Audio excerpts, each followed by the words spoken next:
ইরানকে থামানো না গেলে বিশ্বের নিরাপত্তা বড় ধরনের হুমকির সম্মুখীন হতে পারে। মূলত 2023 সালের 7 অক্টোবরের হামলার পর যখন সারা পৃথিবী গাজা যুদ্ধের দিকে মনোযোগ দিয়েছে, এর মাঝেই পারমাণবিক কর্মসূচি এগিয়ে নিয়ে গেছে ইরান। বর্তমানে যা পৌঁছে গেছে পারমাণবিক বোমা তৈরির দোরগোড়ায়। বিশ্বের সবচেয়ে প্রভাবশালী দেশগুলো, বিশেষ করে যুক্তরাষ্ট্র, শুরু থেকেই কূটনৈতিক আলোচনা এবং নিষেধাজ্ঞার মাধ্যমে ইরানকে পারমাণবিক অস্ত্র তৈরি থেকে বিরত রাখতে চেষ্টা করেছে। তবে ইরান 2019 সাল থেকেই পারমাণবিক কর্মসূচির সকল সীমাবদ্ধতা অতিক্রম করেছে। ব্রিটিশ সংবাদ মাধ্যম পলিটিক্স হোমসের প্রতিবেদনের মতে, তাদের লক্ষ্য এখন শান্তিপূর্ণ উদ্দেশ্য ছাড়াই পারমাণবিক সক্ষমতা অর্জন করা, যা বিশ্বের জন্য এক বড় বিপদ হয়ে দাঁড়াচ্ছে। 2022 সালে ওয়াশিংটন ভিত্তিক institute for science and international security একটি বিশ্লেষণে বলেছেন যে ইরান এখন পারমাণবিক অস্ত্র তৈরির জন্য প্রস্তুত, এমনকি যে কোনো মুহূর্তে পারমাণবিক বোমার জন্য যথেষ্ট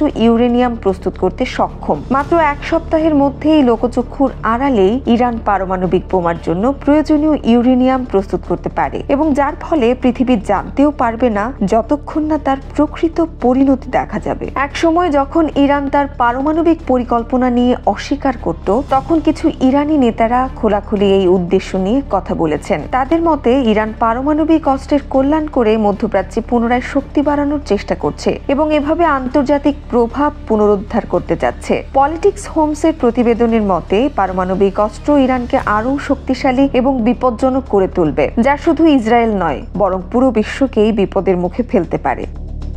এদিকে যুক্তরাজ্যের জন্য এই বিষয়টি অত্যন্ত গুরুতর হয়ে দাঁড়িয়েছে। আইআরজিসি শাসক গোষ্ঠী দ্বারা নিয়ন্ত্রিত ইরানের মূল লক্ষ্য হল ইসলামী মৌলবাদ প্রচার এবং পশ্চিমা প্রভাব মধ্যপ্রাচ্য থেকে হটানো। ইরান পারমাণবিক অস্ত্র অর্জন করলে শুধু ইসরায়েল নয়, সারা পৃথিবী এক বিরাট বিপদে পড়বে। ধারণা করা হচ্ছে এর ফলে সৌদি আরব এবং অন্যান্য দেশও পারমাণবিক অস্ত্র অর্জন করতে চাইবে, যা পারমাণবিক অস্ত্রের বিস্তার আরও ত্বরান্বিত হবে এবং সারা পৃথিবী একটি পারমাণবিক অস্ত্র প্রতিযোগিতায় জড়িয়ে পড়বে। সময়ের সাথে তাল মিলিয়ে ইরানকে থামানো না গেলে আগামীতে এর হুমকি আরও ভয়াবহ হয়ে উঠবে। ব্রিটিশ লেবার পার্টির রাজনীতিবিদ ও পার্লামেন্ট সদস্য জোনাথন পিয়ার্সের মতে, এখন যুক্তরাজ্য এবং বিশ্বের অন্যান্য শক্তিশালী দেশগুলোর একত্রিত হয়ে ইরানকে থামানোর জন্য দৃঢ় পদক্ষেপ নেওয়া প্রয়োজন। এছাড়াও কঠোর নিষেধাজ্ঞা আরোপ করা, বিশেষ করে চীনে ইরানের তেল রপ্তানি বন্ধ করা এবং ইরানের পারমাণবিক কার্যক্রমের বিরুদ্ধে একজোট হয়ে প্রতিরোধ গঠন করা, এমনটাই দাবি